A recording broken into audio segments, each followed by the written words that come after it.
ايه هذا اعلان انفصال والله بكامل معنى الكلمه. اعلان انفصال انه نحن ما بنقبل لا دستور كل ولا بنقبل جيش كل، نحن شكلنا كياننا الخاص.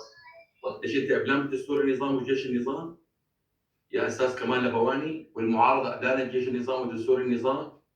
ولا بدك اياهم شرق الفرات يمشوا على دستور ابو عمشه وجبهه الخضراء وجماعه الشرعيين؟ ولا بدك اياهم يمشوا على دستور الاسد؟ وين المشكله يسووا دستور من الجماعه الى ان تنتهي المشكله السوريه؟ ولا انتم اللي بتطرسوه اسمه محرر، اما هن لك والله انتم ما بتستحوا يا كمال، عن جد عن جد ما بتستحوا. اذا وصلتوا لمرحله نقلب الحياه ما عاد في، يعني احنا في نوع من الود بين بعضنا، بس هذا اسمه الحياه. مرحبا سمير متين، انت ما في مرحبا وما بقى في استاذ. كنت هلا استاذ ما بقى في استاذ. انت عم تقول له للدكتور كمال لبواني ما بيستحي وعم تقول عنه ولي الحياه، وعوض ما تقول دكتور عم تقول استاذ. انت على اساس بدك تنقض نقد بناء، نحن هيك اتفقنا، ولكن وقت عم تقول الدكتور كمال ما بيستحي انت ما بتستحي.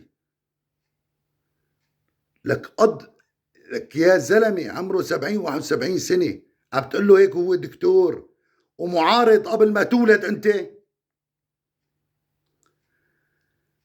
يا عيب الشوم، على اساس انت صحفي بدك تنقد نقد بناء ودني الكلام طلع من تمك انت وانا سجلته.